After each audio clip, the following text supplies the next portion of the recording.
Salam damai sejahtera buat kita semuanya.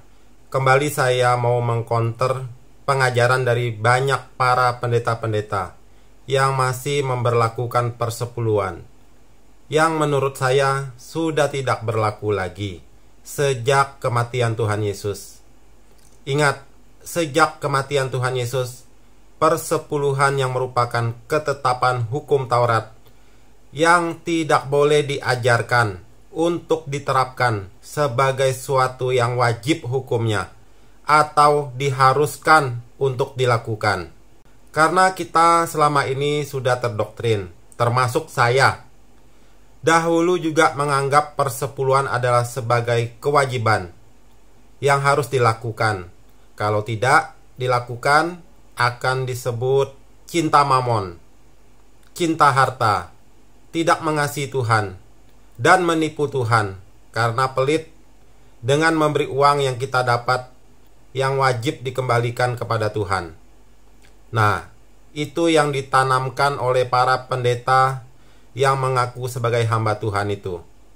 Nanti kita akan putar video suara nyanyian dari sorga tentang persembahan persepuluhan yang merupakan nyanyian kepedihan Tuhan menerima persembahan yang sedikit dari umatnya.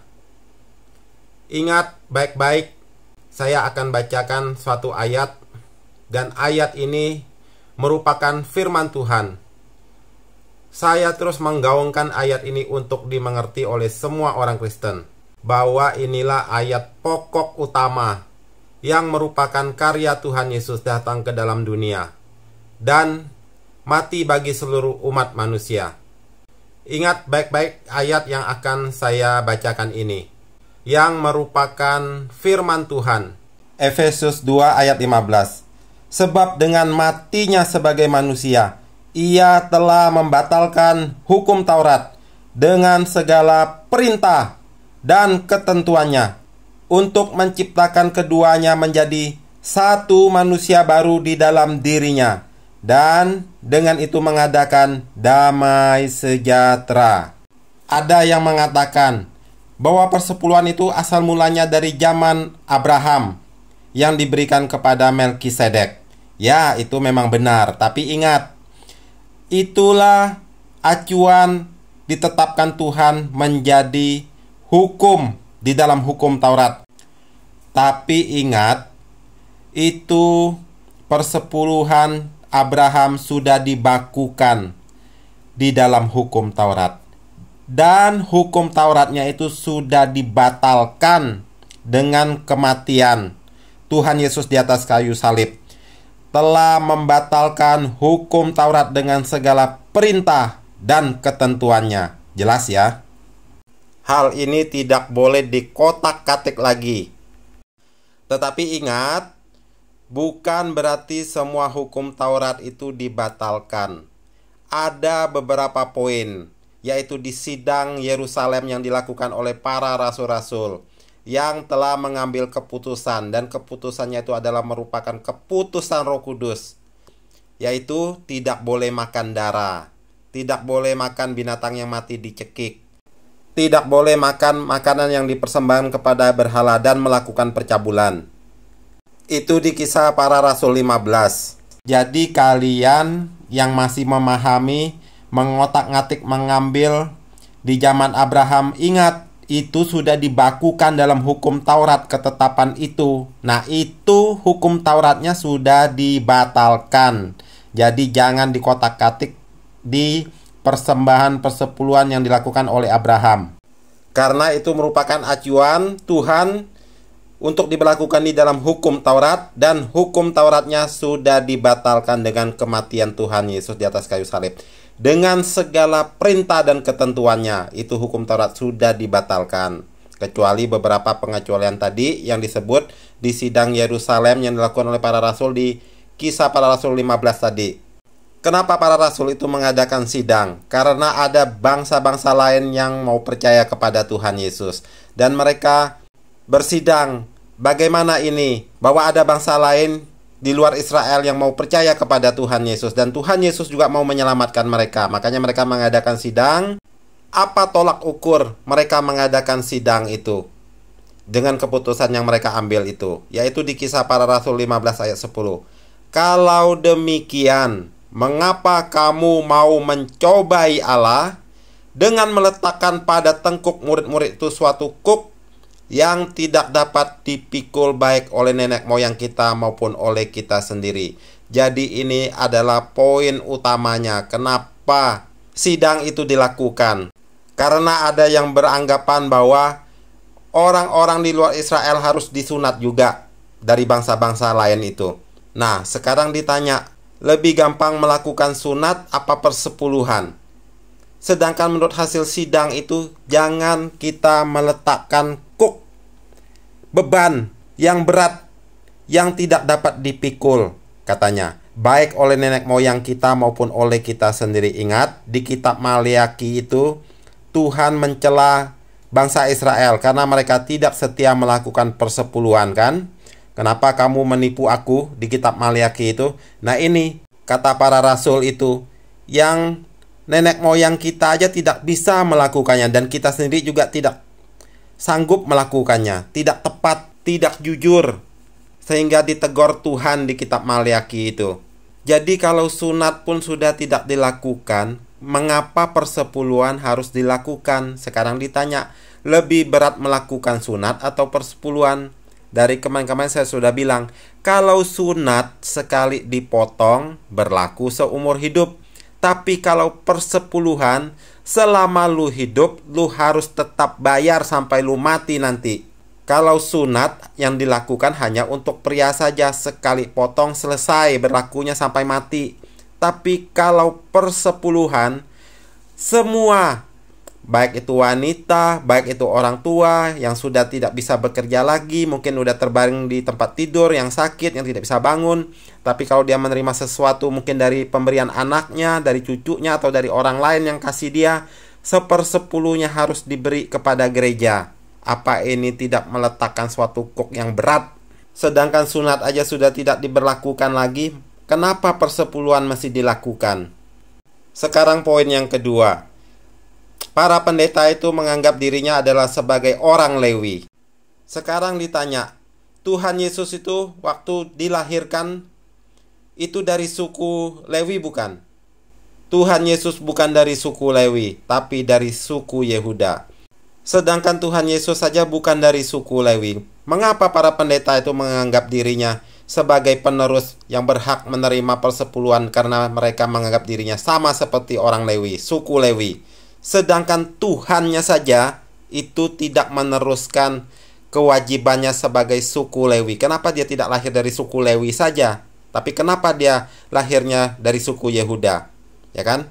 Jadi kalau para pendeta itu menganggap dirinya sebagai suku Lewi, berhak mengambil persepuluhan, mengajarkan persepuluhan, itu adalah penyimpangan dari firman Tuhan.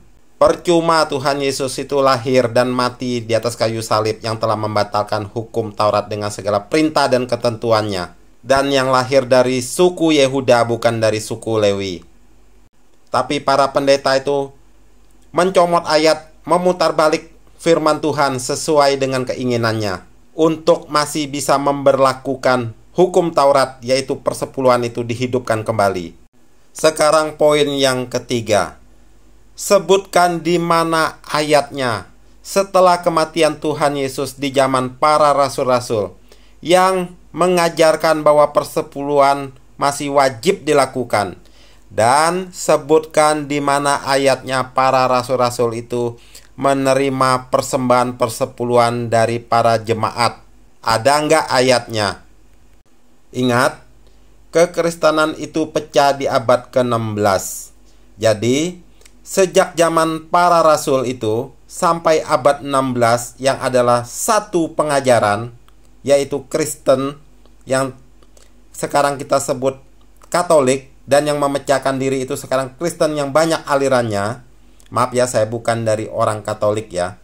Jadi itu sudah tidak diterapkan persepuluhan dari sejak zaman para rasul sampai abad 16. Kekristenan itu satu pola.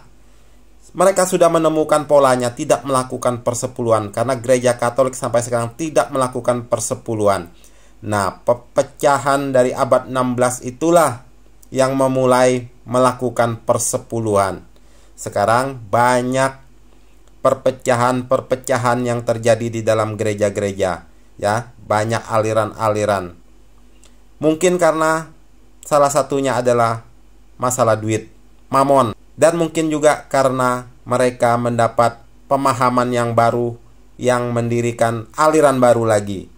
Jadi seakan-akan mereka menyatakan diri mereka masing-masing benar. Kalau nggak begitu, nggak mungkin mereka bisa memecahkan, memisahkan diri dengan berbagai banyak aliran. Sekarang kita putarkan video yang merupakan nyanyian rintihan Tuhan dari sorga tentang yang tidak bayar persepuluhan atau memberi persembahan tapi sedikit. Banyak yang datang kepada saya bertanya gini, Bu, perpuluhan itu kan zaman perjanjian lama, Bu.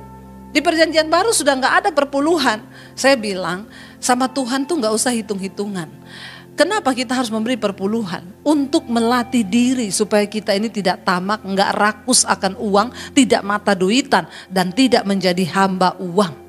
Sebenarnya 1000% di hidup kita ini milik Tuhan. Tapi kita hanya disuruh mengembalikan takaran pemberian kita itu 10% minimal. Lebih dari itu silakan puji Tuhan, haleluya 12 kali. Tapi kita hanya disuruh mengembalikan takaran pemberian kita itu 10% minimal. Lebih dari itu silakan puji Tuhan, haleluya 12 kali.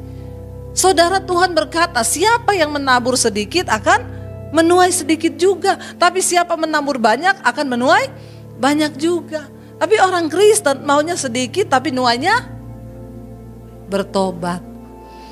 Ya, apalagi menabur, saudara, ngasih persembahan sambil nyanyi. Persembahan kami sedikit sekali. Udah sedikit ngomong lagi.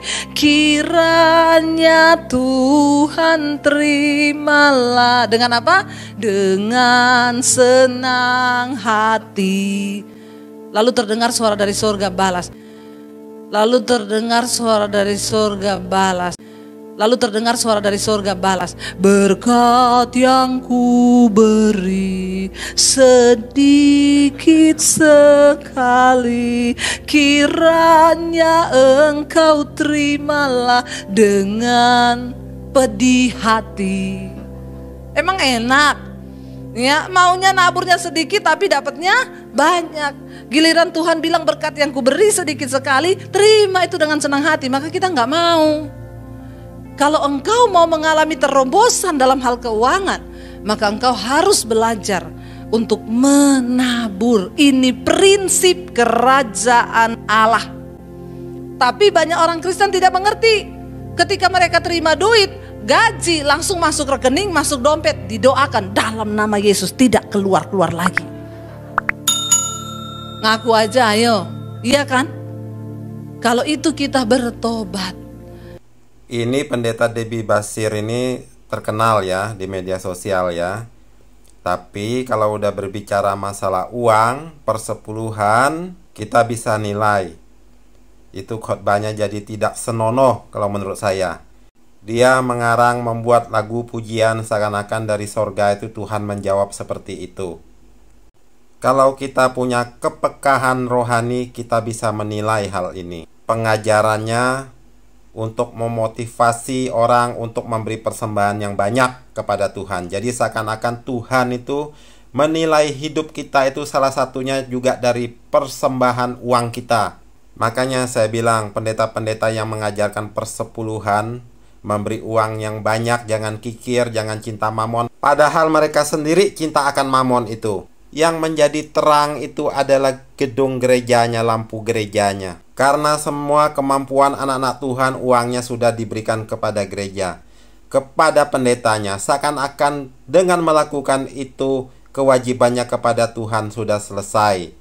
Padahal yang menjadi terang itu adalah lampu gerejanya. Merekanya tidak memiliki terang di sekitarnya. Orang tidak melihat kebaikan. Orang-orang tuanya, saudara-saudaranya, sanak familinya yang mungkin membutuhkan pertolongan dari segi keuangan, mereka sudah tidak bisa lagi membantunya, memberinya. karena semua keuangannya sudah diserahkan, disetor kepada gereja, kepada pendetanya.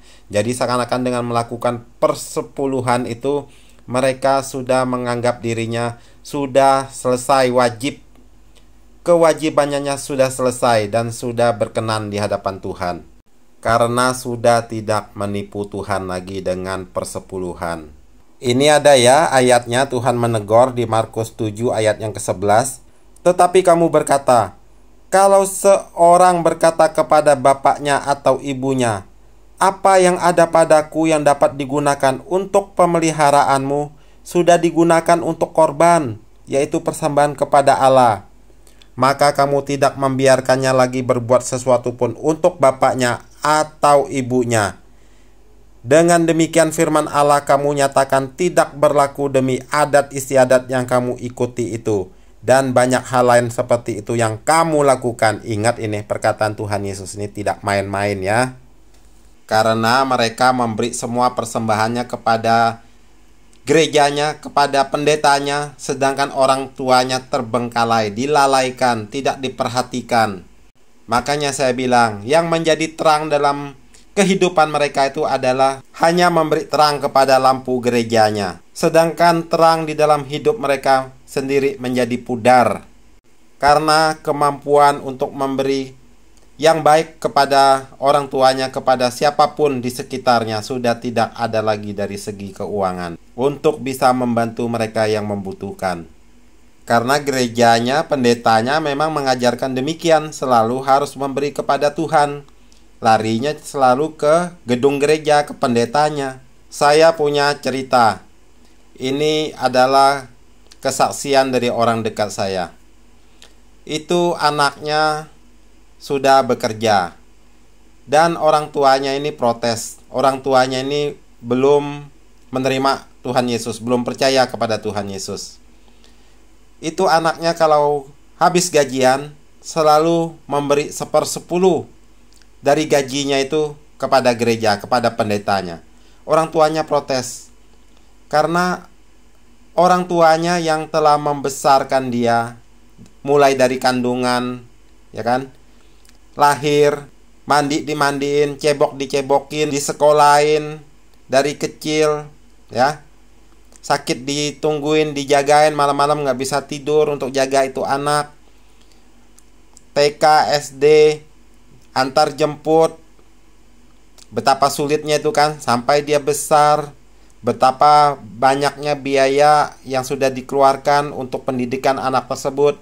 Dan setelah anak tersebut bisa bekerja, bisa mencari uang, yang menikmati hasilnya adalah pendetanya, orang tuanya yang sudah berjasa kepada dia, membesarkan dia, segala macam membiayain dia, tidak ada menikmati hasil. Tapi pendetanya yang tidak ada jasanya buat itu anak, membesarkan segala macam, segala pendidikan, menjaga, merawat segala macamnya itu, memakai baju waktu masih kecil, ya. Betapa sulitnya lah kalau orang tua memiliki anak, perawatannya bagaimana sampai anak itu bisa dewasa, sampai bisa bekerja.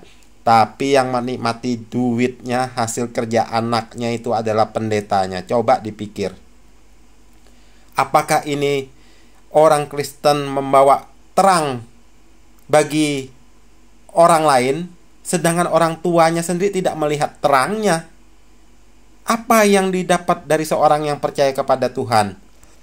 Tidak ada kebaikan yang orang lihat kepada anaknya sendiri yang percaya kepada Tuhan. Apalagi orang-orang luar, bagaimana bisa memperhatikan orang lain, sedangkan orang tuanya saja menilai anaknya itu ibaratnya sudah dicuci otak, tidak memperhatikan orang tuanya, malah lebih memperhatikan pendetanya yang tidak ada jasanya sama sekali buat dia, untuk membesarkan dia, mendidik dia. Apakah ini yang Tuhan mau seperti itu? Makanya saya selalu bilang, yang menjadi terang adalah gedung gerejanya, lampu gerejanya. Sedangkan buat orang, jangankan buat orang luar, orang dekatnya saja, orang tuanya saja tidak bisa menjadi terang. Bukankah hal ini, pengajaran begini adalah menjadi batu sandungan buat orang bisa mengenal Tuhan, untuk bisa percaya kepadanya, karena orang tidak melihat kebaikan yang ada di dalamnya. Pendeta selalu mengajar jangan cinta mamon, jangan kikir kepada Tuhan, jangan cinta harta. Padahal mereka sendiri aja pengen mamonnya itu, cinta hartanya. Dari 10 tahun lalu saya sudah tahu emas itu akan naik. Makanya saya kalau ada duit, saya cicil emas sedikit-sedikit. Karena emas Jawa Daniel ini tidak naik harganya. Saudara, gereja harus kejar jemaat perpuluhan. Saudara yang tidak berikan perpuluhan, saudara dosanya besar sekali. Tuhan mau perpuluhan jadi kesempatan kau berbagian berikan kepada Tuhan. Saya tidak pernah tidak berikan perpuluhan. Saya tidak pernah lalai. Kalau saya dapat tambahan karena saya jadi pembicara di luar, diundang oleh gereja mana, saya selalu akan utamakan perpuluhan. Jemaat harus lakukan hal yang sama. Yang masih tidak setia perpuluhan, kamu harus bertobat. Jika perpuluhanmu tidak setia, engkau tidak mungkin dianggap setia oleh Tuhan. Tuhan mengukur bagaimana engkau perlakukan keuangan. Jadi ingat baik-baik, gereja harus menuntut jemaat berikan perpuluhan. Saya pikir kadang-kadang saya lupa tuntut orang berikan perpuluhan. Tapi ini harus. Kadang-kadang catatan perpuluhan harus dibaca oleh hamba Tuhan, lalu diselidiki mana yang belum berikan perpuluhan, lalu harus ditegur. Kenapa mesti ditegur? Karena itu dosa. Saudara lihat ada orang berzina, langsung ditegur. Saudara lihat ada orang terlibat seks yang tidak beres, harus ditegur. Jemaat yang keuangan tidak beres, wajib ditegur. Maka saya akan ketatkan ini. Saudara yang daftar namanya memberikan perpuluhannya sangat tidak setia, kami akan tegur. Kami akan berikan peringatan kalau perlu. Tapi saudara harus tahu, perpuluhanmu tidak dikelola oleh pendeta. Perpuluhanmu tidak dikelola oleh nyonya pendeta. Perpuluhanmu dikelola oleh bendahara yang bertanggung jawab kepada sinode. Sinode menuntut laporan ketat. Kamu uangnya dikemanakan? Nah, ini sangat-sangat dipertanggungjawabkan. Maka gereja yang baik, yang hamba Tuhannya bersih keuangannya, wajib menuntut jemaat setiap perpuluhan. Tapi gereja yang tuntut jemaat setiap perpuluhan karena perpuluhannya mau memperkaya pendeta, ini gereja yang harusnya tutup. Katanya kalau tidak kasih perpuluhan, keturunan kita dikutuk. Ngaco itu pendeta. Jangan dengar. Nggak ada orang nggak memberi perpuluhan kena kutuk. Itu pendeta setan itu, dalam nama Yesus. Cepat keluar dari gereja yang mengatai seperti itu. Maaf. Bahkan ada gereja pendetanya berani berkata, kalau kamu nggak memberi perpuluhan masuk neraka. Wih, ngeri. Saya mau katakan kepada saudara, Tuhan nggak pernah butuh duit kita. Saya ulangi, Tuhan nggak pernah butuh duit kita. Dia punya segala-galanya. Yang butuh duit itu para pendeta yang mata duitan itu. Maaf. Tapi saya heran, kok masih banyak jemaat yang mau dibodohi oleh pendeta-pendeta yang duit terus khotbahnya. Hari ini stop, saudara. Bicara. Kalau persepuluhan tidak lagi berlaku, lalu bagaimana kita memberi kepada Allah dengan prinsip yang seperti apa? Gitu ya. Coba silakan 2 Korintus 9 ayat 7 dan 8. Jadi sikap kita sekarang orang Kristen di mana persepuluhan lagi sudah tidak berlaku karena keimamatan kita bukan lagi keimamatan Lewi melainkan keimamatan Kristus, maka dalam hal memberi kita harus memberi dengan kerelaan hati, memberi dengan sukacita. Jadi berapapun yang kamu berikan kepada Tuhan, berikanlah itu sebagai ucapan syukurmu dan rasa sukacitamu. Jadi tidak diatur lagi nih berapa persen, itu tidak berlaku. Jadi berilah kepada gereja, berilah kepada hamba Tuhan, berilah kepada siapapun yang kamu mau beri dengan kerelaan hatimu. Berapa yang kamu sanggup mau berikan, berapa yang rela kamu mau berikan.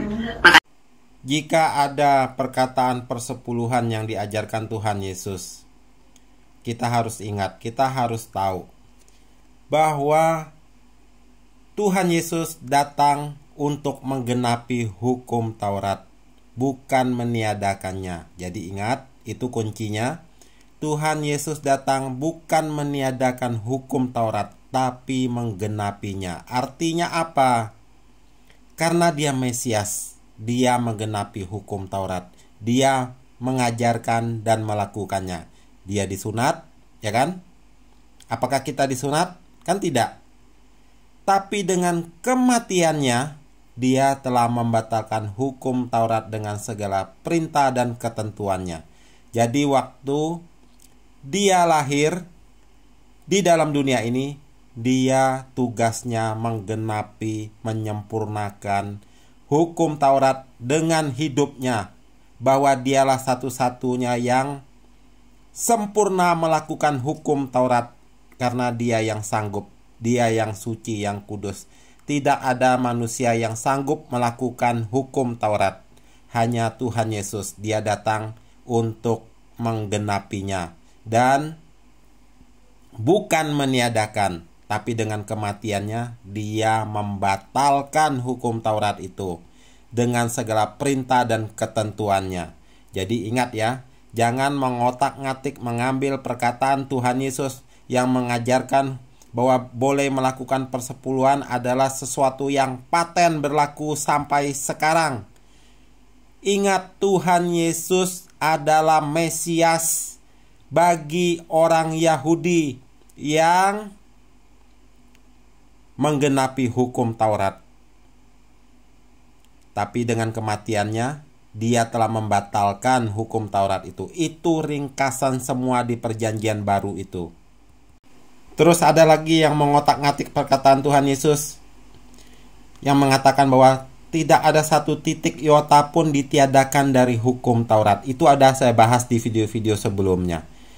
Kalau itu mau dipakai sebagai acuan untuk kebenaran, tidak ada satu titik iota pun ditiadakan dari hukum Taurat sebelum lenyap langit dan bumi, ya kan? Berarti Anda harus disunat bagi yang pria. Anda tidak boleh makan babi. Anda tidak boleh makan makanan yang haram di hukum Taurat itu. Dan kalau Anda berdosa bersalah, Anda harus menyembelihkan binatang, burung tekukur, burung apa itu, lembu, sapi, untuk menghapus, menutupi dosa Anda itu. Pemahamannya seperti itu. Tapi kan tidak seperti itu. Itu saya sudah jelaskan di video-video sebelumnya. Roh Kudus akan memimpin kita kepada pemahaman firman Tuhan yang benar, dan supaya kita bisa hidup di dalamnya. Tuhan Yesus menyertai dan memberkati kita semua. Amin.